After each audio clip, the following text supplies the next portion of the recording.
Bueno, vamos a comenzar y el resto ahí se nos va a ir incorporando. Ahí ya fueron publicadas las notas del control, digamos, en general bastante bien.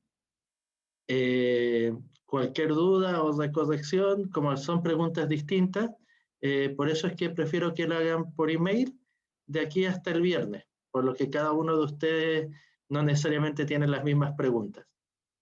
Eso sí me llamó la atención que en la pregunta número 1, el azar hizo que se repitiera una pregunta a varios, mientras que otra pregunta la tuvo uno solo. El de los regalos lo tuvo un solo alumno, mientras que la de la pendiente de la curva de demanda la tuvieron varios, pero eso fue simplemente el azar.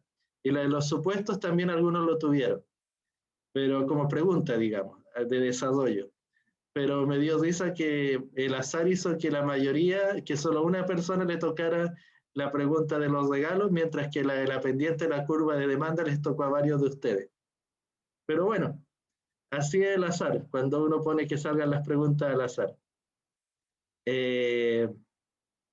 Entonces, cualquier corrección me la mandan por escrito de aquí al viernes, o cualquier duda también que tengan sobre el control me la mandan por escrito de acá al viernes. Eso en general. Ya de este lunes al otro tenemos el certamen. Entonces le entraría hasta la materia que veamos el próximo lunes. Hoy día vamos a tener ayudantía, la próxima también. ¿Lunes 14, profesor? ¿Cómo? ¿Lunes 14? Sí. Ahí tenemos el certamen 1. El certamen 1, imagínense lo que es como el control, con un ejercicio más y unas 2 o 3 preguntas más de entre alternativa y verdadero y falso. Y va a ser también en línea, También en línea, tal cual como fue este. Lo único que, como decía, un ejercicio más y puede ser, ¿cuántas les pregunté de verdadero y falso esta vez? Parece que... ¿Fueron 5? Entonces puede ser que en el certamen sean el doble, por ejemplo. Sean unas 10 de entre verdadero y falso y alternativa y 2 ejercicios. Más o menos eso le entraría en el certamen. O sea, sería el estilo del certamen, muy parecido al control. Ok, vamos a, en tal caso, avanzar con la materia. Hoy día al final de la clase más o menos voy a tener claro hasta dónde les entra. Seguro les va a entrar toda la materia de esta parte, o sea, oferta, demanda. Hoy día vamos a terminar que nos falta ver subsidio y la parte de cuando se abre la economía, y ahí mismo también vemos la parte del arancel, que es el impuesto a la importación. Y si alcanzamos, comenzamos a ver un poco de elasticidad. Y la próxima clase seguro terminamos de ver la materia de elasticidad. Mi duda es si les puede entrar también la parte introductoria de teoría del consumidor. Esa es mi única duda, que algunos años entra y otros años no. Pero al menos hasta elasticidad sí les va a entrar, que por si alguno tiene alguna noción, hasta esa materia sí les va a entrar. Hoy día, como les decía, en la clase pasada comenzamos a ver el caso del impuesto y hoy día habíamos dejado pendiente para ver el caso del subsidio. El subsidio, en forma análoga al impuesto, vamos a suponer que el subsidio es una cantidad fija con que se subsidia el precio. Cuando nosotros analizamos el impuesto, supusimos que el impuesto era un impuesto al valor, que no era como el IVA, o sea, que no era un 18%, sino que se lo sumábamos al precio.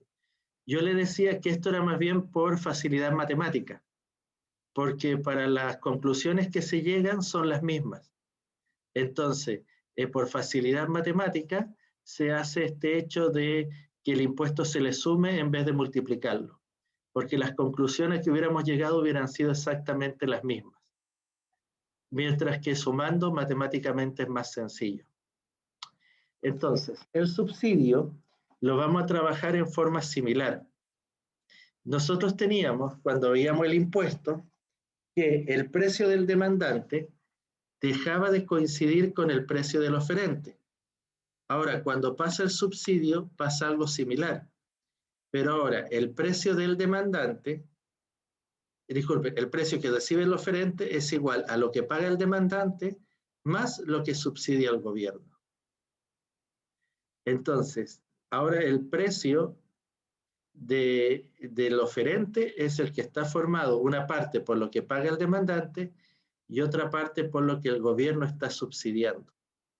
Entonces, lo más probable es que el oferente vaya a recibir más dinero que antes, que en el equilibrio, el demandante tenga que pagar menos y se termine produciendo más.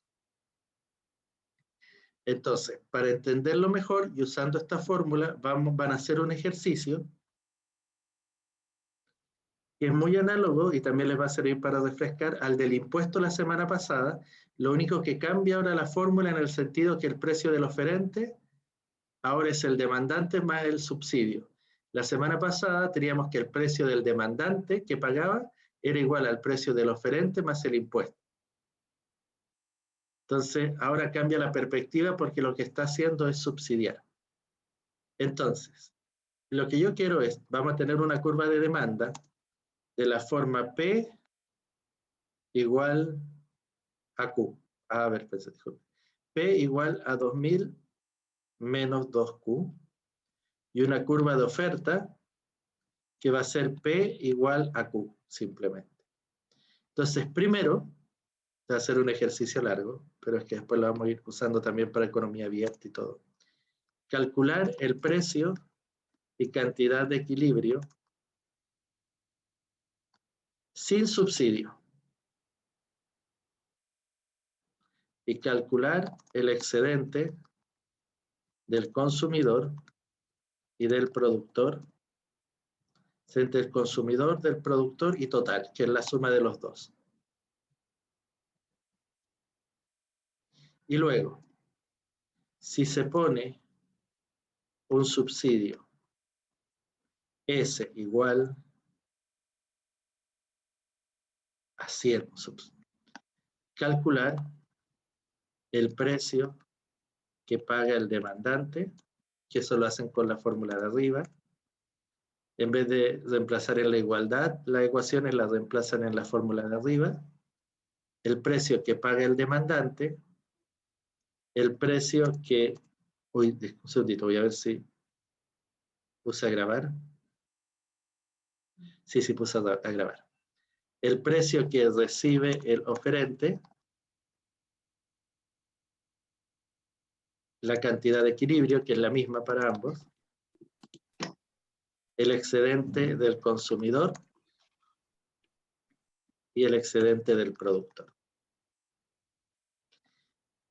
Lo vamos a trabajar en grupo, como les digo, es muy análogo al caso del impuesto que trabajamos en la clase pasada. Lo único que cambia es la fórmula de acá arriba, que ahora el precio del oferente es el precio del demandante más el subsidio. Entonces, van a tener 25 minutos para hacerlo. Yo tengo las 7:22, lo voy a llamar como a las 7:45, 7:46. Y de ahí lo desarrollamos entre todos para ir viendo las conclusiones a lo que llegamos a este nuevo análisis en donde, como les digo, ahora el oferente va a ganar, el demandante va a ganar, pero vamos a tener que ver qué pasa con el excedente social. Entonces los voy a dividir en dos grupos y nos vemos ahí en unos minutos, en 25 minutos. Entonces vamos a formar dos equipos entre 2 y 3 personas, igual si es que van llegando los voy integrando. Bárbara, Carla, ¿están las dos? Sí, Hola, ya acabo de llegar, perdón el retraso. No, si yo me había equivocado en dar el link también, así que comenzamos hace 8 minutos atrás la clase nomás. Ah, ya, perdón. No, preguntaba porque era para asegurarme, porque las dos van a quedar en un grupo de a dos. Era por si alguna no estaba conectada para que no quedara una sola esperando.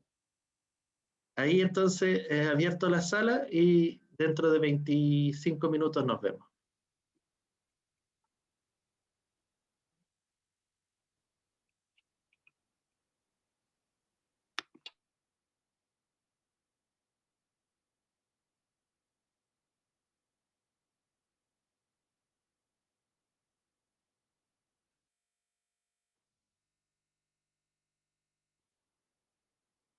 Ahí está. Listo. 2000 menos 2Q igual a Q. Justamente, 2000 menos 2Q igual a Q. ¿Y cuánto les da entonces el Q? 666,6. 666,6. Ahora es 0,7. ¿Y el precio cuánto les da? Lo mismo. Sí, porque el P era igual a, o sea, porque en la oferta P era igual a Q. Entonces, nosotros tenemos originalmente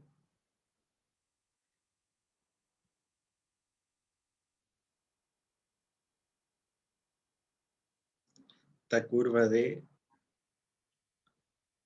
oferta, que de hecho partía del origen porque era P igual a Q, y esta curva de demanda, que ¿en qué valor parte? Acá arriba, porque la tuvieron que calcular para calcular el excedente. ¿En qué valor parte acá arriba la Ya, demanda? eso faltó con la Bárbara. ¿Ah? Eso estábamos... Sí, eso nos faltó. No les entendí. Que eso nos faltó, profe, no lo hicimos. Ah, es 2000. Porque es cuando Q es igual a 0. Cuando Q es igual a 0, la demanda es 2000. claro. Entonces, Ese era el paso que no anotamos, Bárbara. Sí. y el precio de equilibrio y la cantidad de equilibrio les dio 666,7 Sí, y 666,7. sí. Entonces, el excedente del consumidor, en este caso de competencia perfecta, es toda esta área de acá, con verde, el excedente del consumidor.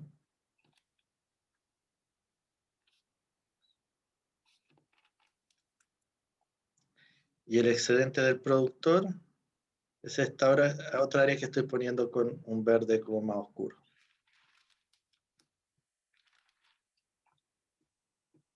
En el caso de competencia perfecta. Hoy me pasó un poco, pero bueno. Entonces, el excedente del consumidor les queda base, que podemos decir que es 666,7 por altura, que es 2000 menos 666,7 dividido por 2. ¿Cuánto les dio eso? Ahí está. ¿O Es al que otro nosotros nos grupo? equivocamos, profe. ¿O al otro grupo?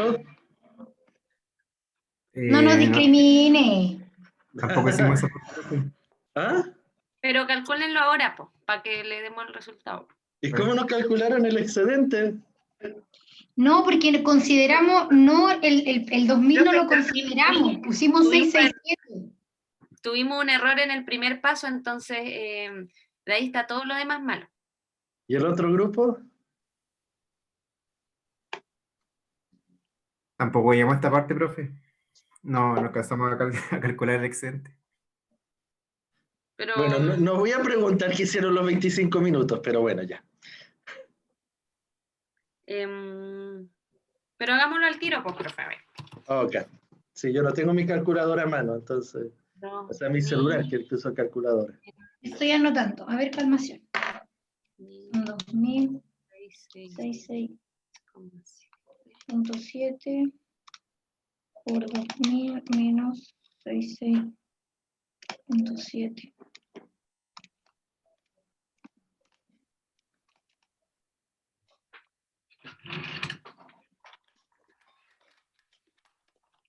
Me da 444.455,5.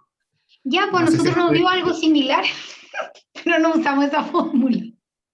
Ok. Y Así el que es lo mismo. excedente del productor, o fue chiripa, es Gripa.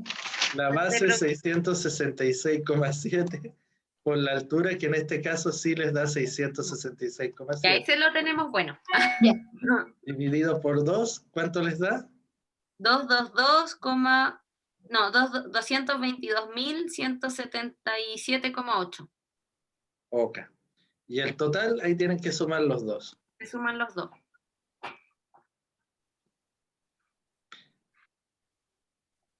Debería dar como 666.56.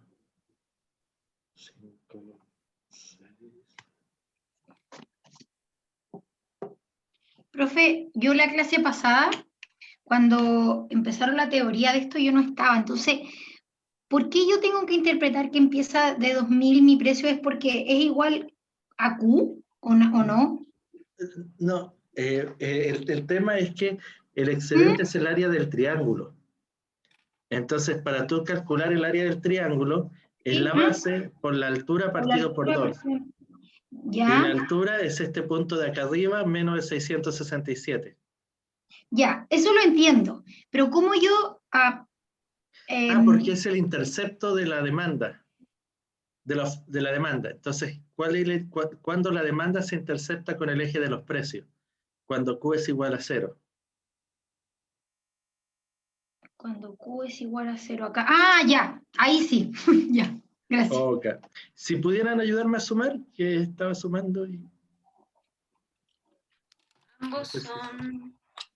No sé si ahí está bien. 8 más 5, 13. 6 más 7, 13. 1, 5, 12. 1, 5, 6. Sí, ahí está bien. Eso nos da el excedente total. Es 4, 4, 4. Entonces, en la parte B tenían que calcular para el caso con subsidio, donde el subsidio era 100. Yo le había dicho que el precio del oferente era igual, o sea, el precio que recibía el oferente era el precio que pagaba el demandante más el subsidio que le daba el gobierno. Sí. El precio del oferente, entonces, ¿cuánto es? Como fórmula, Q más 100. sería Q el precio del oferente. Sí. El precio del demandante sería 2000 menos 2Q. Por... Y aquí más 100, que sería el subsidio. También nos equivocamos. La fórmula decía precio del oferente igual a precio del demandante más el subsidio. Entonces Era 3Q igual a 2100. Entonces ahora Q les quedaba igual a 700. Profe, y nosotros lo restamos. Lo hicimos al revés. le pusimos 1900. Ok. Y el precio del oferente daba 700, reemplazando la fórmula. Y el precio del demandante es 2000 menos 2Q, que les da 600. Entonces, ¿qué pasa? Si ustedes se fijan, al haber un subsidio, se está produciendo más. Se está produciendo 700, porque el gobierno está aportando. Entonces, se está produciendo 700.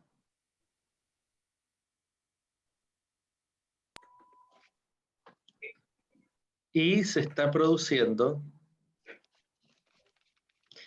o sea, el oferente va a cobrar este precio de acá arriba, o sea, las empresas están ganando más plata, en este caso están ganando 700, están ganando más que el equilibrio, y el demandante está pagando menos dinero, está pagando 600,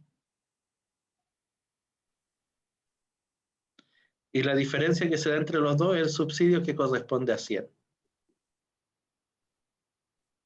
Entonces acá la diferencia que se da entre estos dos, entre el 700 y el 600, es el subsidio, que en el fondo en este caso es 100.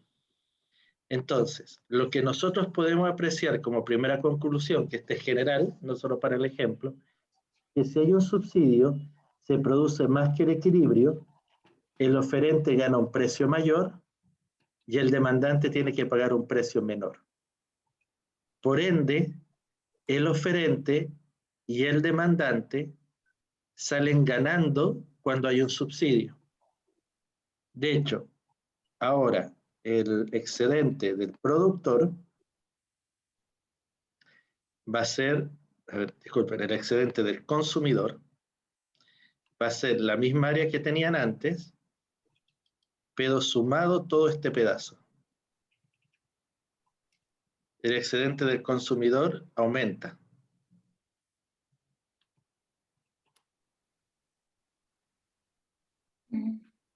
Entonces, ahora el excedente del consumidor, la base es 700 por la altura que pasa a ser el 2000, pero menos el 600 que paga, dividido por 2. Si alguien lo puede calcular, eso es 1400 por 350. Si alguien lo puede calcular, 1400 por 350. 1400 Por 350. 50 son 490.000. Ok, como ustedes pueden ver, el excedente del consumidor aumentó. Y el excedente del productor también aumenta, porque ahora vende más, vende 700, y lo vende más caro, lo vende a 700 pesos. Entonces el excedente del productor ahora es toda esta área hasta acá.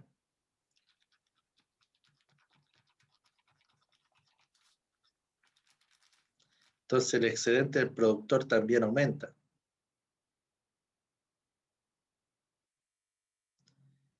Ahora el excedente del productor es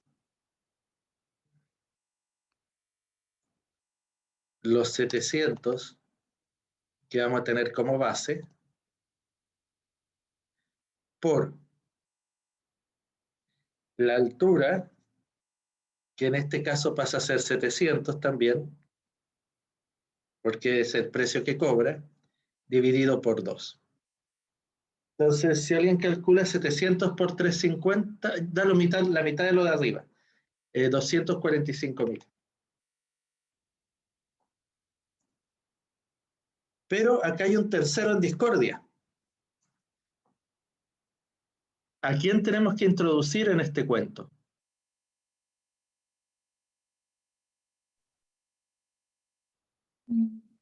El consumidor gana, el productor gana. Cuando hicimos lo de los impuestos, ¿a quién introducimos? Al Estado. Eso, al fisco. Entonces acá hay un gasto fiscal, porque en el impuesto gasta el fisco. Y gasta 100 por cada unidad, es decir, 100 por 700. En otras palabras, gasta 7.000. No más. ¿Pero cuánto será? 1, 2, 3, 4.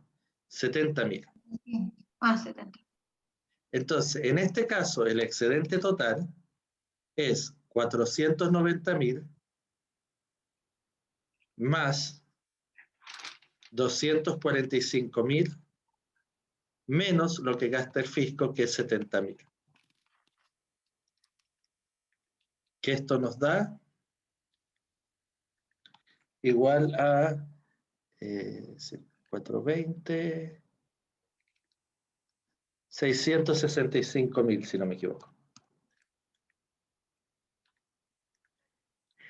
Entonces, el excedente total comparado con el caso de sin subsidio, ¿es mayor o menor?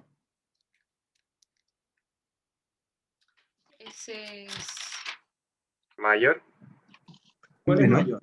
menor. Es menor.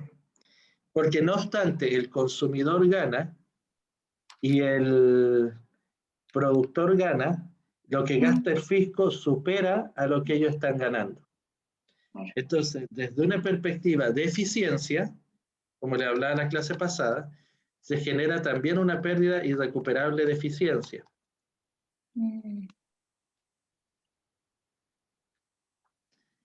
Es decir, que es igual a 666.623,3 menos los 665.000. Entonces, la pérdida irrecuperable de eficiencia es de 1.623,3. ¿Por qué? Porque se están produciendo unidades que se están produciendo solamente porque el fisco la está subsidiando. Y esta pérdida de eficiencia corresponde a este triangulito azul que está acá. Ese triangulito azul como que no se lo lleva nadie, ese chiquitito de ahí, que me pasó un poquito al pintarlo. Eso equivale a la pérdida de eficiencia, que produce un efecto negativo en el crecimiento. Yo, como les decía, las pérdidas de eficiencia afectan al crecimiento del país, pero a veces uno la asume porque puede estar ayudando a la equidad. Quizás en verdad se necesita subsidiar estos bienes. Entonces, ¿hay una pérdida recuperable de eficiencia cada vez que se subsidia? Sí. Pero eso afecta al crecimiento. Pero quizá uno está subsidiando por motivos de equidad, por motivos de que el artículo es de primera necesidad, por necesidad de la población, etc. Entonces, en cierta forma, cuando hay un subsidio, gana el productor, gana el consumidor de ese bien. A nivel de sociedad, se pierde por el lado del crecimiento. Entonces, para que sea justificable el subsidio, tiene que tener alguna otra ventaja, por ejemplo, por el lado de la equidad.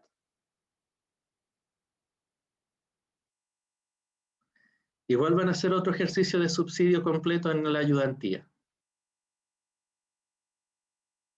¿Alguna duda, pregunta hasta acá? No, profe, está clarito. Ok. No, profe. Estoy terminando de copiar, sí, profe. Pues Por favor. vamos a dar un minuto. Profe, quizás como tips, a lo mejor ocupar quizás distintos colores cuando va rellenando los monitos. Sí, la clase pasó ocupé distintos colores. Hoy día me fui muy al verde. Ya. Profe, yo tengo una duda. Los 70.000 que son del gasto fiscal, ¿dónde se puede apreciar en el gráfico? En este rectángulo, que tiene altura 100 y base 700. Sería todo el rectángulo que está, ya. Incluida esa área azul que quedaba sin nada. Ya. Gracias. Ya, profe, yo estoy lista con... Ok. Ahora, lo que vamos a hacer va a ser abrir la economía. Vamos a ver qué pasa en economía abierta. En primera instancia, ahora que abrimos la economía, se va a incorporar un nuevo precio, que es el precio internacional del bien. Nosotros vamos a hablar lo que se llama un modelo de país pequeño, que en general se utiliza bastante para la mayoría de los países. Hablar de un modelo de país pequeño es que este país prácticamente no altera el precio internacional. O sea, si yo compro un poco más o menos de televisores, no es que afecte a la industria de televisores a nivel mundial, por ejemplo.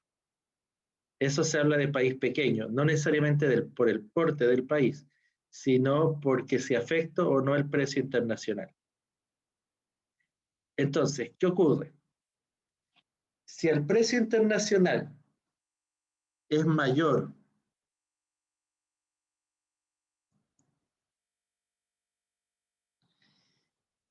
que el precio de equilibrio que se da en economía cerrada,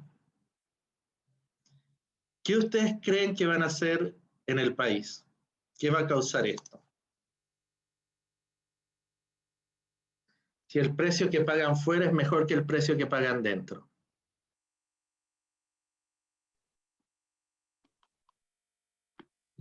¿El interno se sube o no? ¿Ah? ¿El precio interno sube? No, porque ya está en el precio de equilibrio. Si sube, se genera exceso de oferta dentro del país. La verdad. Entonces, ¿qué le convendrá a las industrias nacionales si pasa eso?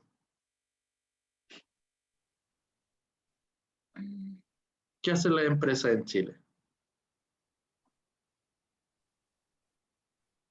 Bajan los precios, ¿no? ¿Cómo?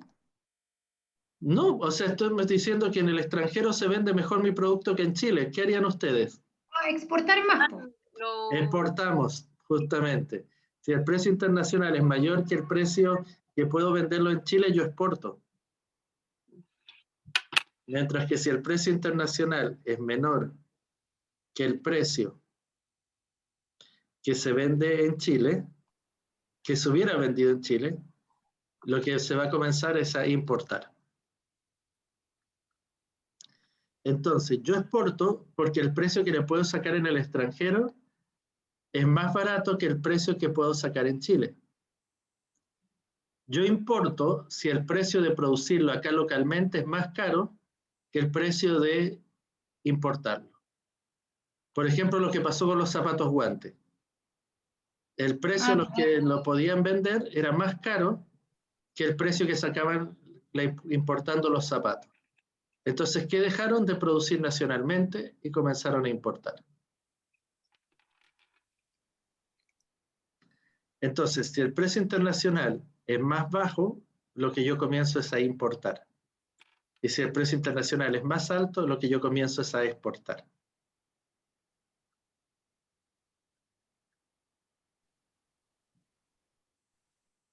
¿Alguna pregunta hasta acá?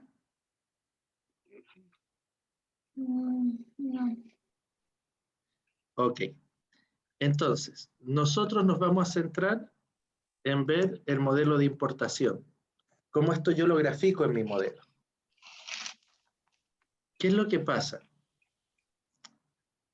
¿Qué es lo que pasa? Yo originalmente tenía un precio y una cantidad de equilibrio, porque tenía mi curva de demanda y mi curva de oferta. Tengo la oferta, acá tengo la demanda, y se formaba un precio de equilibrio. Pero si el precio internacional es más bajo que el precio de equilibrio, que es lo que estamos viendo acá, el precio que comienza a mandar es el precio internacional. Porque los importadores comienzan a traer a ese precio. Entonces, la oferta nacional que sobrevive, si es que sobrevive, es solo este tramo que llega hasta el precio internacional. Que estoy acá poniendo con rojo. Aquellos productores que están de la oferta de acá para arriba, digamos que desaparece. La oferta de ahí para arriba es como lo que les decía de cómo se llama, de guante. Si es que yo no puedo equiparar el precio internacional, dejo de producir nacionalmente. Entonces, la oferta desaparece. Entonces, ¿qué es lo que ocurre? Que nacionalmente solo se va a producir esta cantidad. Porque los importadores van a comenzar a traer el bien al precio internacional. Entonces, lo que se va a producir nacionalmente son solo aquellas empresas que pueden igualar el precio internacional. Mientras que en la demanda va a ser toda esta. La gente va a demandar todo lo que pueda al precio internacional.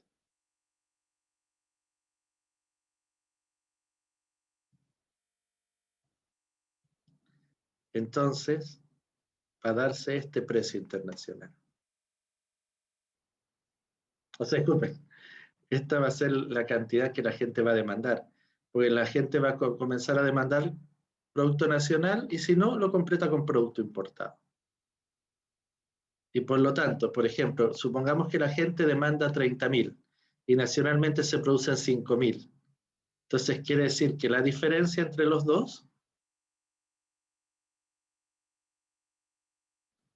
es la importación.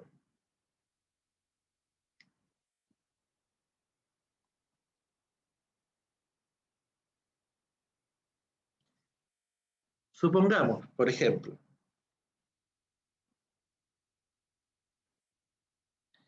que tuviéramos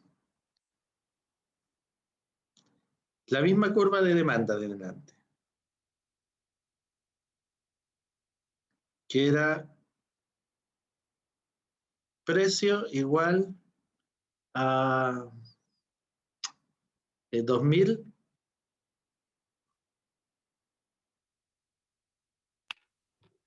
menos 2Q. Y la misma curva de oferta, que era precio igual a Q. Pero resulta que el precio internacional del bien es de 200 pesos. Nosotros habíamos visto que el precio de equilibrio, cuando esto era una economía cerrada, sin importación, sin exportación, nos da como 666,7.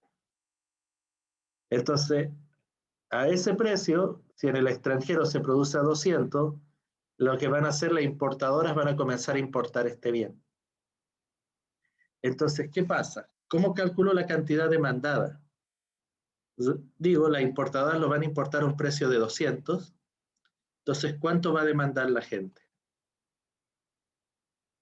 Entonces, la curva de demanda me indica la cantidad demandada. Entonces, me queda 2 veces la cantidad demandada igual a 1800. Entonces, la cantidad demandada va a ser igual a 900. Entonces, ahora la gente va a poder comprar más que cuando era economía cerrada. Y el productor nacional tiene precio, el precio que tiene que vender son aquellos que pueden igualar el precio internacional. Vamos a tener 200 menos igual a Q ofrecido. Entonces la oferta va a ser 200. Entonces en la práctica, ¿qué va a pasar? Que el productor nacional va a ofrecer 200, los consumidores nacionales van a consumir 900, el precio internacional va a ser 200, en nuestro ejemplo, y por ende, ¿cuánto se va a importar? Es 700, porque si se están consumiendo 900 y 200 se producen nacionalmente, quiere decir que la diferencia es lo que se importa. Ahora, cuando se abre la economía, el gran ganador en este caso es el consumidor nacional de este bien. Porque fíjense que el excedente del consumidor es todo esto.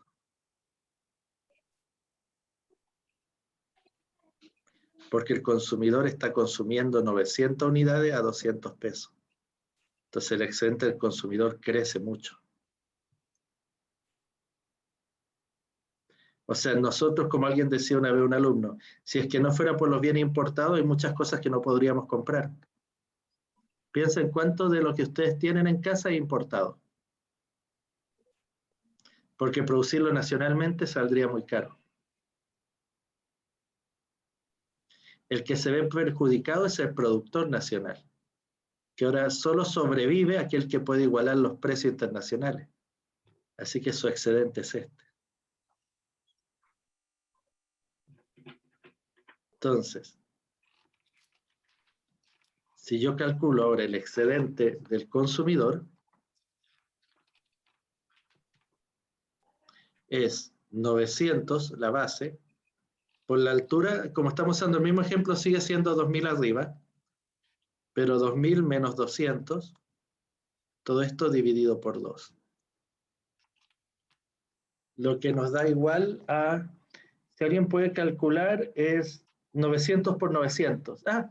900 por 900, 9 por 9, 8, 1, 2, 3, 4. Es 810.000 el excedente del consumidor.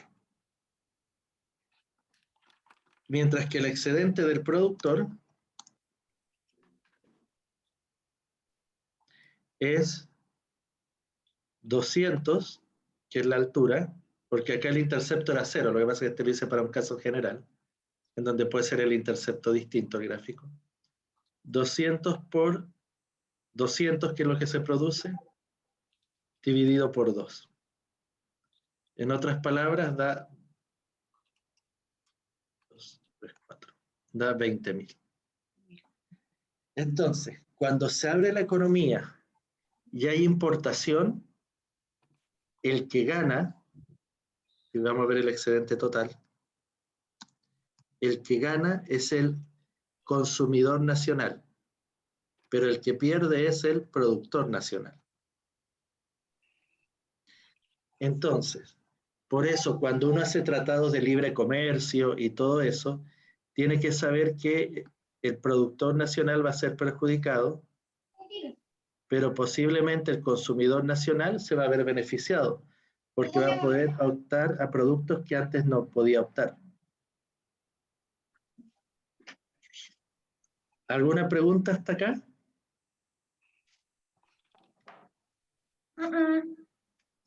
Ok.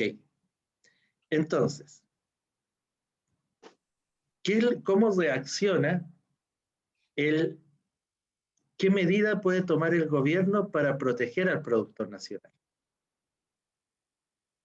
Impuestos. ¿O aranceles? Aranceles, justamente, que es lo que habíamos visto, que era el tipo de impuestos que se cobraba solo sobre el bien importado. Entonces, el gobierno fija un arancel que en el fondo la gente no ve el arancel. La gente, si por ejemplo el precio internacional es 700, bueno, vamos a utilizar este mismo ejemplo, 200, y el gobierno les cobra un arancel de 100, lo que la gente ve es que el bien entra en 300 pesos. Entonces, cuando se fija un arancel, el precio internacional sube en ese monto del arancel. Y entonces, el Q nacional, los productores nacionales aumentan la producción nacional, pero también al estar más caro, disminuye la demanda nacional. Y disminuye también la importación. Por ende, cuando se fija un arancel, en cierta forma se perjudica al consumidor nacional, disminuye la importación, pero está hecho para proteger al productor nacional. Los aranceles son medidas hechas para proteger a veces industrias estratégicas dentro del país, áreas que son sensibles, o países que son súper proteccionistas con su industria local.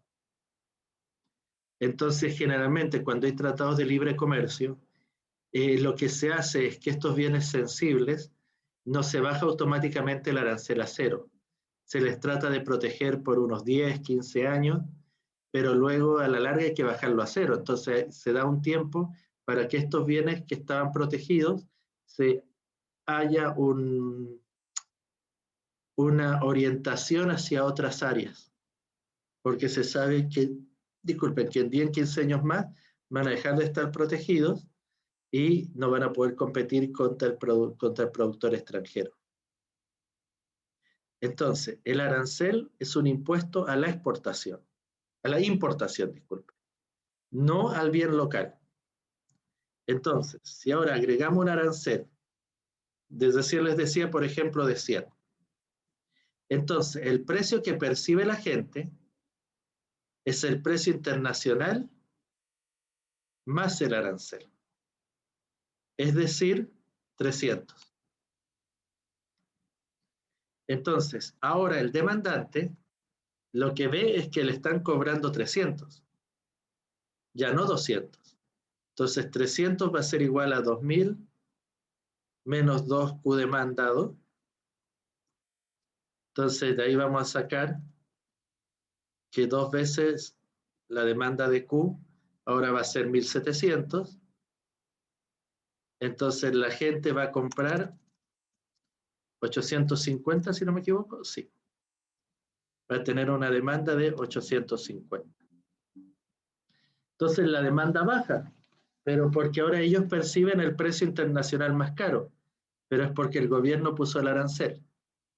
Pero por otro lado, el productor nacional ahora puede producir más.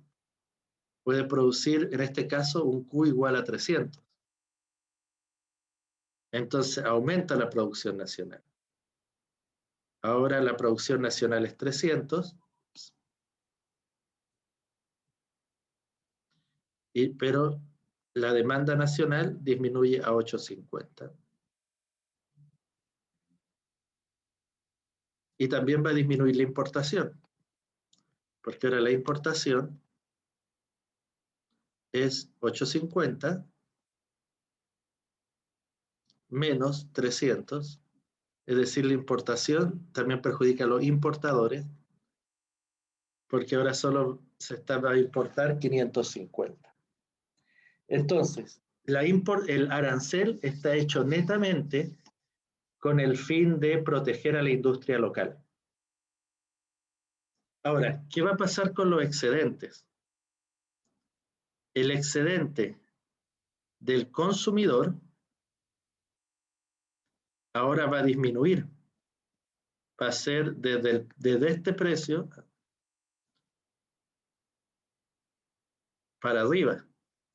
Es decir, el excedente del consumidor, traté de poner celeste, pero se mezclan los dos colores. Es esta parte de acá. Entonces, el excedente del consumidor con arancel es desde el precio con arancel hacia arriba. Entonces, el excedente del consumidor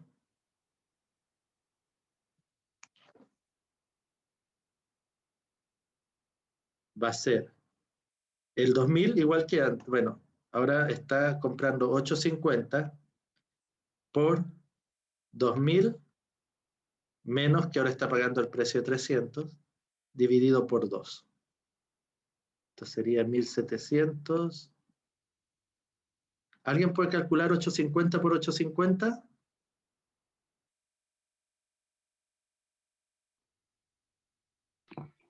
$722.500. 722.500. Como ven, el excedente del consumidor baja, porque antes era 810.000. Ahora es 722.500. Por otro lado, el excedente del productor ahora puede producir más. Entonces el excedente del productor aumenta. Ahora es todo esto. Ah, no me cambió el color. Ahí está. El excedente del productor es todo esto. Ahora desde el precio 300 para abajo. Entonces, como decíamos, con el arancel el productor se va a ver beneficiado. Entonces, el excedente del productor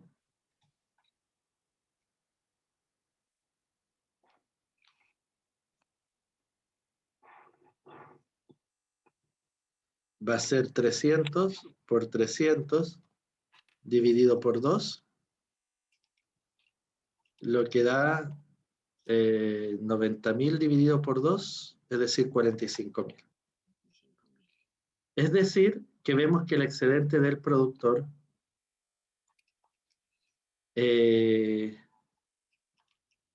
aumenta, porque antes era 20.000. ¿Quién nos falta en nuestra historia? ¿El excedente total? Pero nos falta alguien más. ¿Quién se lleva el arancel? El fisco. Acá hay un ingreso fiscal. Entonces, el fisco, de hecho, solo grava al bien importado. ¿Sería Entonces, el A por el Q? No, sería el A por la importación, porque el arancel no se le cobra al productor nacional, solo a la importación, a cuando ingresan por aduana. Entonces, sería el arancel que es 100 Por 550. Ajá, por 550, lo cual sería 55.000. Entonces, lo voy a calcular acá arriba porque me quedé sin espacio. El excedente total para el caso del arancel, Y ahí sí sumamos todo, ¿cierto, profesor? ahí suman todo. Sería 722.500 más 45.000 más 55.000. ¿Alguien puede sumar cuánto le da? 822.500. 822.500. Fíjense que les da menor que el excedente total. sin arancel. Por lo tanto, también tenemos una pérdida irrecuperable de eficiencia, que es el 830.000 que les daba sin arancel, menos el 822.500 que le das con arancel. 9.500 pesos. ¿Por qué hay una pérdida de eficiencia en este caso? Es 7.500, profe. Ah, ok. A ver. Le puso 20 y era 822.000. Ah, ya. Entonces acá es 822.500. Sí. ¿Por qué se produce esa pérdida de eficiencia? Porque a través del arancel estamos tratando de sostener una industria que en verdad no es rentable para Chile, que nos convendría más bien importar ese bien que producirlo nosotros. ¿Por qué la estamos sosteniendo? Quizás porque es intensiva en mano de obra, entonces que quebrara nos generaría mucho desempleo. Entonces, de nuevo es un asunto de eficiencia versus equidad. A nivel de eficiencia, el arancel lo único que hace es sostener una industria que para Chile no es conveniente mantener. A nivel de eficiencia. Pero quizás, si es que esta industria puede ser muy intensiva en mano de obra, entonces las consecuencias a nivel de despido, de pobreza, pueden ser altas, y por eso es que se mantiene el arancel. Entonces, en general, los impuestos, los subsidios y los aranceles, a nivel de eficiencia no ayudan, pero se mantienen por motivos a veces para financiar gasto, por ejemplo, el impuesto, por motivos de proteger una industria, el caso del arancel, por motivo de subsidiar a alguna población más debilitada, el caso de subsidio. Entonces, los motivos que hay detrás no son de crecimiento, sino más bien son motivos de equidad, los que pueden haber detrás de tener un subsidio, un impuesto o un arancel. Acá, como alguien me preguntaba, ¿dónde se ve el arancel? En esta área de este rectángulo acá. Aquí está el arancel, por si acaso. El ingreso fiscal, más bien dicho, es este. Profe, ¿y en Chile esto, a qué les disculpa, podríamos estar aplicando arancel? Y estos dos triangulitos a los lados son la pérdida irrecuperable de eficiencia. Esos que quedan con el verde sin tocar, digamos. No, o sea, en aranceles acá hay varios, pero con los tratados de libre comercio que hemos hecho, hay muchos países que tienen tratados bilaterales que no se le aplican aranceles. Pero, por ejemplo, libros que entran al país, productos que entran, depende si tenemos tratado primero o no. Entonces, hay muchos, casi, si no tenemos tratado de libre comercio, entran con arancel. Pero Chile tiene muchos tratados de libre comercio. Y hay tratados de libre comercio que en su momento, por ejemplo, ante el gobierno de Frei, se hicieron con plazo. Es como les decía, esto a 10 años, esto a 15 años, pero ese plazo ya se cumplió. O sea, la industria del carbón murió, los zapatos murieron, mucha industria manufacturera nacional murió. Por eso mismo, porque ya es más rentable traerlos de fuera que producirlos nacionalmente. De hecho, algo que me comentaba una alumna del vespertino, creo, pero no de este curso, el trimestre pasado, que por ejemplo el Servicio Nacional de Salud hoy día compra todos los test de VIH importados. Ya no le compra a los laboratorios nacionales porque los test de VIH que producen los laboratorios nacionales eran más caros que el importar los test de VIH.